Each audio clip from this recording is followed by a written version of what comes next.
from Lagos, the nation's commercial capital. This is the news at 10, live from Channels Television. Reporting tonight, Harriet Agbeyi.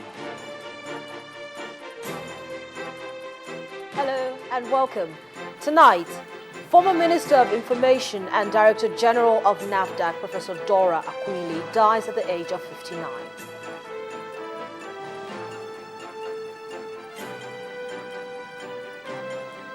Condemnation trails crackdown on newspaper distributors by the military. Presidency says it's not a war against press freedom. PDP governorship campaign in Ekiti State gets a boost as President Jonathan and some party leaders storm Ado-Ekiti for a rally. And Ukraine's new president unveils plans to bring peace to the country's conflict-torn east. On business news, the central bank releases draft guidelines on the regulation of international money transfer in the country. And on sports news, Maria Sharapova clinches her 5th Grand Slam title with a 6-4, 6-7, 6-4 victory over Simona Halep at Roland Garros.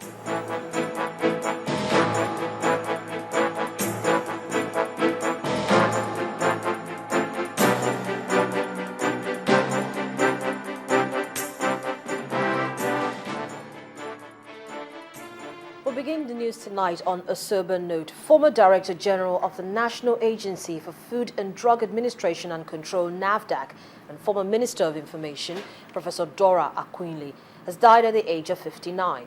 Dr. Akunyili died in an Indian hospital where she had been receiving treatment for an undisclosed ailment. Born on July 14, 1954 in Makurdi, Benue State, Dr. Akunyili was a renowned pharmacist and governmental administrator. She once contested for the senatorial seat for Anambra Central on the platform of the All Progressive Grand Alliance APGA in April 2011, but lost. Until her death, she was a delegate at the ongoing national conference.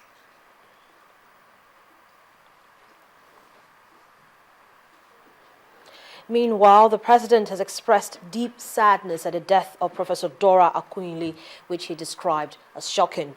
President Goodluck Jonathan, in a statement, pointed out that her demise, which came at a time she was making further contribution to national development in her capacity as a member of the ongoing national conference, has denied the nation her immense wealth of wisdom and patriotism.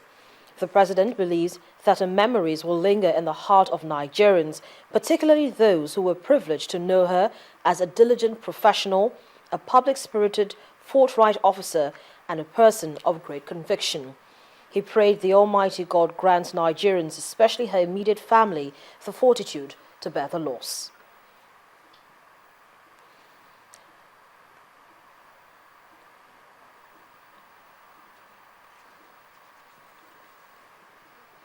Well, now to another sad story, this time a case of every day for the thief and one day for the owner. A man who allegedly attempted to steal power cables was electrocuted today in Jos Plateau State, north-central Nigeria. The man, who is yet to be identified, was seen hanging on the high-tension pole in Dadinkowa area of the city before security officials brought him down, to the shock of many who gathered at the scene. And some of the pictures in this report may be disturbing. Viewers' discretion is advised. If you think doing the wrong thing does pay, then you need to see what this young man has done to himself. This man was electrocuted by the high current while attempting to cut the cable, all in a bid to make quick money. Sadly, he will not have the opportunity to face the law and explain to security operatives what, why, and when he started this business of vandalizing high-tension cable meant to supply electricity to the people of Dadinkowa area in Jos South local government of Plateau State. Information of the incident spread fast in the town, and the area was thronged by the residents who gathered to catch a glimpse of the corpse hanging on the pole.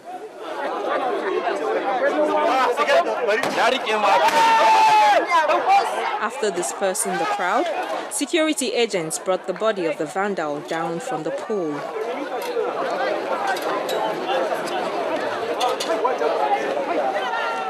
The security now told me that in the night there was a strategy they used to do when they are doing their work.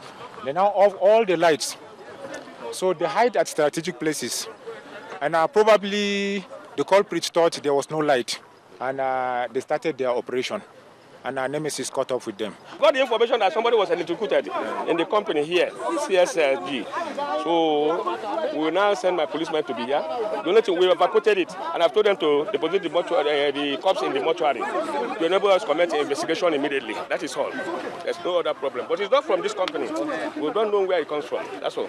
The identity of the cable thief is unknown, but the police say they have commenced investigation into the matter, while the corpse has been deposited in the mortuary.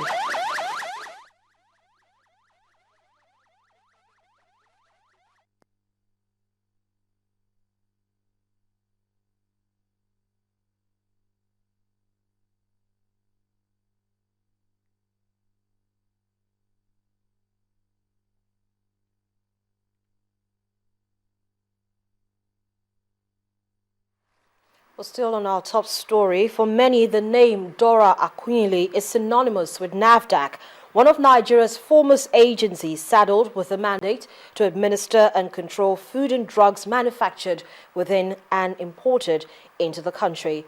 Our next report presents a background of her exploits in national service.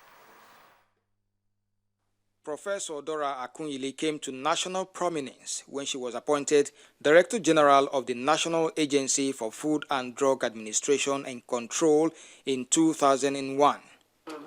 She carried out sweeping reforms that helped Nigeria, at the time, put up a strong fight against fake drugs and food products. We have to see details of what you want to do, and the patients need to be informed that this drug we are giving your child is for testing. They have to give consent. You don't have to do it in a surreptitious way. Her ability to effectively handle the agency earned her public accolades and several recognitions within and outside Nigeria. We grant you permission to do it. Our exploits in NAFDAC further earned her a place in the cabinet of former President Umar Musa Yar'Adua.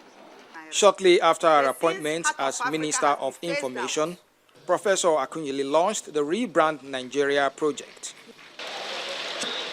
The campaign was targeted at promoting Nigeria's image and to correct poor perceptions about its people before the international community. I know that we have tried in the past to correct this faulty perception about our country and to heal the very ills that have contributed to the assault on the reputation of the ordinary Nigerian. But we cannot be afraid to try again, even when we fail. We must not be afraid to embrace change and work for change. She resigned her appointment as a minister and ventured into politics. Even though her decision was met with mixed reactions, Professor Akunyili showed tenacity as she came close to winning the Anambra Central Senatorial District election. Her last appearance in the public domain was at the ongoing national conference, where she served as a member delegate from Anambra State. Sadly, at this time, the illness had taken its toll. But in all, Dora Akunyili will be remembered mostly as an intelligent, bubbling and robust individual who had nothing more than a thumbs up for well-meaning Nigerians. Kelvin Obetin, Channels Television News. She will indeed be sorely missed by all. Now, newspaper vendors and distributors in the Federal Capital Territory have cried out over the confiscation of their papers and detention of their drivers by the officers and men of the Nigerian Army. They claim that soldiers swooped down on them this morning and carted away copies of newspapers meant for distribution. This has come in a day after the military also confiscated copies of the Leadership, Nation and Punch newspapers in different parts of the country. An action the military explained is for security reasons. Some of the distribution points visited are in Area 1 in the Gariki district of the Federal Capital Territory. At the time of this report, military men were said to have performed their assignment and left. Some of the vendors' stands were indeed empty with a few bundles of newspapers on the floor. We just came this morning. We found out that everywhere was locked up. Military were all around. So they told us that it's because of security. So that's all, that we should go home. The allegation is that they don't have ID card. You know, due to their search at Jos, that some vendors were caught with arms. So it's the reason why they have to come here and see things on their own. A visit to some of the newspaper corporations indicate that perhaps skeletal activities may be going on. One of the directors told our correspondent that what is happening is regrettable. We lost several millions of naira yesterday, and the same thing is happening today without any justification from the military. So it's quite strange that we'll be subjected to this type of assault from the Nigerian military, the Nigerian army specifically. Really, we wouldn't know what the issues are. What I know is that on Wednesday, we did publish a story that has to do with the sharing of some, plots of land meant for barracks to some army officials. And possibly the military was not quite happy with that. So we will think what is happening now is just a kind of a revenge on that story. If there are other issues, we are yet to be told. We don't know of any. We have not been in confrontation with the military. We have not attacked them unfairly. We have been reporting. We have been doing our job professionally to the best of our knowledge. So if there are issues, we want the military to tell us what the issues are. On what the issues are, the defense spokesman, Brigadier Olukolade, in a press statement says materials with grave security implications use the channel of newspaper-related consignment. According to him, the clampdown has nothing to do with content or operation of media organizations or personnel. In part 2, after the break, U.S. lawmaker seeks action to support victims of Boko Haram attacks. That's in a moment. Please stay with us.